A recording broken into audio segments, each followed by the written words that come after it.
오늘 말씀은 욥기 28장 12절부터 28절까지의 말씀입니다.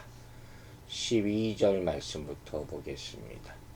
그러나 지혜는 어디서 얻으며 명철이 있는 곳은 어디인고 그 길을 사람이 알지 못하나니 사람 사는 땅에서는 찾을 수 없구나. 깊은 물이 이르기를 내 속에 있지 아니하다 하며 바다가 이르기를 나와 함께 있지 아니하다 하느니라. 순금으로도 바꿀 수 없고 은을 달아도 그 값을 당하지 못하리니 오빌의 금이나 귀한 청옥수나 남보석으로도 그 값을 당하지 못하겠고 황금이나 수정이라도 비교할 수 없고 정금 장식품으로도 바꿀 수 없으며 진주와 벽옥으로도 비길 수 없나니 지혜의 값은 산호보다 귀하구나. 구수의 황옥으로도 비교할 수 없고 순금으로도 그 값을 헤아리지 못하리라. 그런즉 지혜는 어디서 오며 명철이 머무는 곳은 어디인고 모든 생물의 눈에 숨겨졌고 공중의 새에게 가려졌으며 멸망과 사망도 이르기를 우리가 귀로 그 소문은 들었다 하느니라. 하나님이 그 길을 아시며 있는 곳을 아시나니 이는 그가 땅 끝까지 감찰하시며 온 천하를 살피시며 바다의 무게를 정하시며 물의 분량을 정하시며 비 내리는 법칙을 정하시고 비구름의 길과 우레의 법칙을 만드셨습니다. 그때 그가 보시고 선포하시며 굳게 세우시며 탐구하셨고 또 사람에게 말씀하셨도다. 보라, 주를 경외함이 지혜요 악을 떠남이 명철이니라. 아멘. 자, 오늘도 지혜에 대한 말씀을 우리가 나누게 됩니다. 참 욥기를 통해서 정말로 이 지혜의 깊이 어마어마하다 하는 것을 우리에게 꼭 필요한 것이 바로 하나님의 지혜다. 알 수 없을 정도로 깊은 것이죠. 지혜는 어디로부터 얻으며 명철이 있는 곳이 어딘가 하는 질문은 땅속 깊이 있는 광물질을 발견해서 채굴하는 그런 인간의 지혜가 아무리 뛰어나다고 해도 하나님의 지혜를 얻는 데는 본질적인 한계가 있다고 말하는 거예요. 왜? 참된 지혜는 오직 하나님께만 있기 때문에 오직 그분으로부터만 비롯된다 하는 것입니다. 다시 말해서 참된 지혜는 아래로부터 위로 가는 것이 아니라 인간이 노력해서 얻는 것이 아니라 위로부터 아래로 내려오는 것이다 하는 거예요. 잠언 4장 5절과 7절에 나오는 지혜로운 아버지는 아들에게 소유물 전부를 희생해서라도 지혜를 얻으라고 촉구하지만 욥은 여기서 참된 지혜가 사람 사는 땅에서 발견되는 것이 아니고 깊은 물과 바다에서도 찾을 수 없는 것이다 이렇게 말하고 있습니다. 한마디로 자연계와 인간계를 포함하는 피조세계 어디에서도 참된 지혜를 발견할 수 없다는 말씀이에요. 즉 참된 지혜란 하나님의 차원에 속하는 것으로서 피조세계 너머에 있다 하는 말씀이죠. 사람이 얻고자 하는 지혜와 명철의 끝은 과연 생명이 소멸되지 않고 유지되며 풍성히 누릴 수 있는 길이 무엇인지에 대한 그런 거예요. 누구나 생명을 원하죠. 그래서 많은 대가를 치르고서도 영생을 얻기를 원합니다. 그러나 얻지 못할 뿐더러 생명을 얻을 지혜나 명철도 가질 수 없어요. 아무리 과학이 발달해도. 결국 우리는 이렇게 생각해 봐야 돼요. 이 세상에서 사람에게서 그것을 찾을 수 없다면 초월적인 어떤 존재를 통해서만 영생에 이르는 참된 지혜와 명철을 얻을 수 있다. 이런 결론을 내리게 되는 것이죠. 그렇다면 일말의 희망을 가질 수 있을 것이나 그 외에는 답이 없다 하는 거예요. 그래서 우리는 이 땅의 원리와 방식이 전부가 아니다 하는 것을 먼저 깨달아야 한다 하는 것입니다. 15절부터 보면 이제 참된 지혜라는 것은 또 값으로 매길 수 없을 만큼 귀한 것이다. 이렇게 말합니다. 그래서 순금으로도 바꿀 수 없고 은이나 오빌의 금 또는 귀한 청옥수나 남보석으로도 그 값을 감당하지 못한다는 것이죠. 참된 지혜는 또 황금이나 수정이라도 비교의 대상이 되지 못하고 정금 장식품으로도 그 값을 치를 수가 없다는 말씀입니다. 참된 지혜는 산호보다 귀한 것이기에 진주나 벽옥이나 구스의 황옥으로도 비교할 수 없고 순금으로도 그 값을 치를 수가 없다. 참 욥이 이렇게 보석 전문가처럼 보석의 종류를 쭉 나열함으로써 아무리 귀한 보석을 가지고 있다고 해도 그것으로 참된 지혜를 살 수는 없다는 사실을 분명히 밝히는 거예요. 즉 지혜가 세상의 온갖 보석들, 귀금속들을 훨씬 능가하는 것이다 하는 진리를 우리에게 가르쳐 주는 것입니다. 여러분에게 지금 뭐가 가장 가치가 있습니까? 지혜의 값이라는 것은 따질 수가 없는 거예요. 무엇과도 비교할 수가 없는 것이다. 그것을 이런 환난 가운데서 깨달았다 하는 그런 말씀이죠. 사람들은 금은 그런 보석을 가졌을 때 그것을 통해서 무엇이든지 할 수 있고 무엇이든지 얻을 수 있다고 생각해요. 심지어 자신의 생명까지도 보장해 줄 수 있는 것처럼 여기기도 합니다. 하지만 금, 은, 보석은 그런 능력이 없습니다. 반면에 지혜와 명철은 사람에게 영생의 길을 안내해 준다 하는 것이. 그래서 아무리 좋은 보석을 많이 가지고 있어도 비길 수 없는 거예요. 그거로 생명을 살 수 없기 때문에. 사람이 온 천하를 얻고도 제 목숨을 잃으면 아무 유익이 없다. 이런 말씀 아시죠?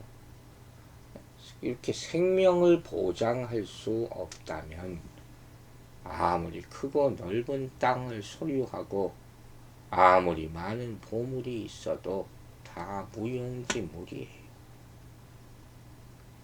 우리는 이 땅을 살아가면서 눈에 보이는 것의 가치, 이걸 너무 크게 생각합니다. 어린아이들 보면 100불짜리 지폐와 반짝반짝 윤이 나는 코인, 둘 중에 뭐 가질래 하면 동전을 선택하는 애들이 있어요. 그게 더 이뻐 보이니까. 하나님 앞에 무엇이 더 가치가 있는지 그걸 판단해야 돼요. 보이는 것에 압도되어서 선택해서는 안 된다 하는 겁니다. 진정한 가치를 선택해야지 생명이 있는 것임을 잊지 말아야 할 것이에요. 요번 20절에서 28장 전체의 핵심을 잘 요약하고 있는 그런 질문을 던지고 있어요. 그러면서 이 질문에 대한 답으로 참된 지혜가 모든 생물의 눈에 숨겨져 있고 날카로운 눈을 가진 공중의 새에게도 감추어져 있다. 이런 말을 합니다.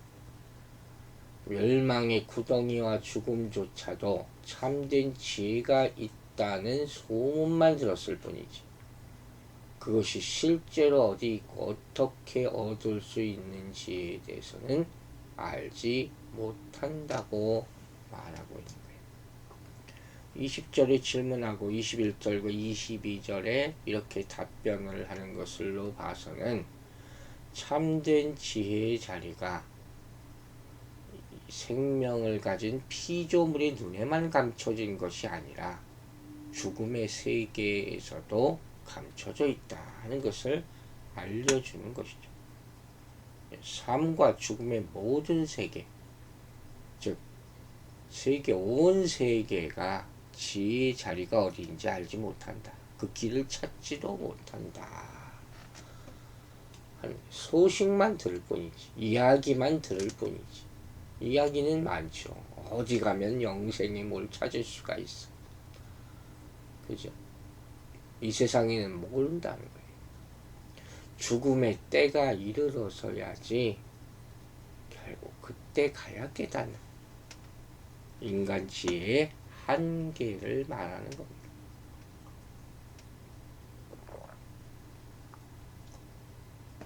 이번 이제 23절부터 반복해서 던진 질문들, 즉 지혜와 명철의 자리가 어디인가를 묻는 질문에 최종적으로 답을 하는 거예요. 바로 하나님께 있다.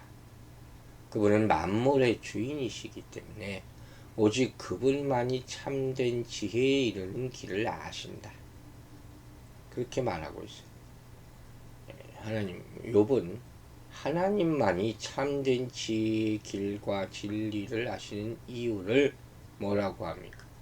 그분의 주권, 그분의 권능이다. 하나님은 땅 끝까지 살피실 수 있고 하늘 아래 있는 모든 것을 보실 수 있는 분이시다. 전지하신 분, 모르시는 게 없는 분, 자연과 역사를 꿰뚫으시고 무엇보다도 사람 속을 다 살피시는 분이다. 영으로. 감사한 것은 그 하나님의 영이신 성령님이 우리와 함께 하신다는 것이죠. 성령은 모든 것을 아시되 하나님의 깊은 것까지 통달하신다. 고린도전서 2장 10절에서 말하죠. 이 통달이라는 말은 요새 인터넷에서 자주 쓰는 검색, 서칭이에요. 서칭. 우리가 인터넷 검색 창에다가 아무 단어만 쓰면요 수많은 정보가 나오는 거죠. 그렇게 성령님도 모든 지식을 찾아서 우리에게 알려주시고 하나님의 마음속까지 찾아내신다. 그게 하나님의 말씀이에요. 또한 그분은 바람의 무게를 정하시고 물의 분량도 정하시고 비 내리는 법칙도 정하시고 비구름의 길과 우레의 법칙도 만드신 분이라 이렇게 말합니다. 이 발언을 가만히 보면 나중에 나오는 38장부터 하나님의 답변에 대한 조금 이렇게 약간 보여주는 그런 느낌도 듭니다. 즉 그가 보기에 우주 만물을 창조하시고 온 자연계를 다스리시는 하나님이야말로 인간의 이해를 넘어서는 곳에 있는 참된 지혜를 아시는 유일한 분이시다 하는 거예요. 하나님은 이 우주 만물을 창조하실 때 모든 사람에게 지혜를 선포하셨고 굳게 세우셨고 직접 시험하기까지 하셨다. 27절에서 말하는 것입니다. 이 지혜가 하나님의 특별한 소유에 속한 것이고, 그분이 세상을 창조하실 때 지혜를 사용하셨음을 암시하는 말씀이죠. 또한 이 지혜는 어떤 특별한 장소에 한정된 것이라기보다는 우주 전체에 널리 퍼져 있는 것이다. 그러니까 우리가 이걸 어떻게 다 알겠어? 그러므로 참된 지혜라는 것은 내가 세상의 학문을 다 안다고 해도 얻어질 수 없는 것이다. 이건 초월적인 것이죠. 오직 하나님을 경외하고 그분께 순종하며 악을 싫어하고 멀리함으로써 얻을 수 있는 것이에요. 그러므로 참으로 지혜로운 사람은 삶의 초점을 사람 자신이 아니라 하나님께 맞추는 사람이고, 언제 어디서나 항상 하나님의 다스림을 받을 준비가 되어 있는 그런 사람이라. 하나님과의 올바른 관계 속에서 그분을 예배하고 섬기며 그분께 순종하는 자, 그가 바로 지혜와 명철을 가진 사람이다 하는 것입니다. 주를 경외함이 지혜입니다. 하나님을 경외하는 마음을 항상 지니고 있으면 어떤 상황에서도 살 수 있습니다. 악에서 떠남이 명철입니다. 그것 우리 마음대로 떠날 수 있습니까? 다 죽을 때 돼야지 깨닫는 것. 참 안타깝죠. 술을 아무리 끊으려고 해도 안 됩니다. 그러다가 의사가 죽는다고 하면 그때야 끊는. 참 어리석죠. 그런데 하나님의 지혜로 역사하시면 단번에 끊게 되는 것. 이게 놀라운 거예요. 여러분, 우리 안에 있는 것이 무엇인지 살펴보세요. 지혜입니까? 하나님의 의입니까? 이게 얼마나 소중한 것입니까? 광보가 보화를 캐는 것 같이 그렇게 하나님을 향해 나아가 보았습니다. 정말 소중하고 가치 있는 것이 무엇입니까? 순환자의 신앙 고백이란 오늘 욥의 말씀과 같은 것이 되어야 하는 거예요. 지혜란 위로부터 오는 것이다. 그 지혜의 말씀을 우리 안에 다 담아서 하나님의 영광이 드러나기만을 사모하고 살아야 할 줄로 믿습니다. 기도하겠습니다. 아버지 하나님, 우리에게 하나님의 지혜가 있습니까? 광부가 광물을 캐러 온 힘을 기울이는 것처럼 우리 안에 그것이 있음을 바라보고 구하게 하여 주시옵소서. 성령으로 이미 우리 안에 계신 하나님, 그 지혜의 영이 역사하게 하여 주셔서 우리 앞에 놓인 모든 세상의 문제들을 뛰어넘는 하나님의 지혜의 사람으로 살아가게 도와주시옵소서. 참으로 우리에게 필요한 지혜가 있어야 할 시대입니다.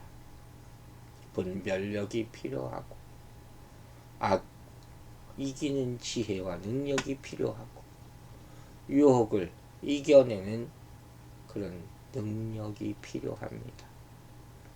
말씀으로 오로지 이기게 하여 주시고 하나님이 주신 영감으로 하나님의 음성을 들어 분별하게 하여 주시옵소서. 우리 하루의 일상을 주님께 맡깁니다. 오늘 하루도 주의 지혜로 모든 것을 감당하게 하여 주시고 나를 괴롭히고 나를 힘들게 만드는 모든 유혹과 공격을 예수 이름으로 다 물리칠 수 있도록 역사하여 주시옵소서. 감사드리며 예수 그리스도의 이름으로 기도했습니다. 아멘.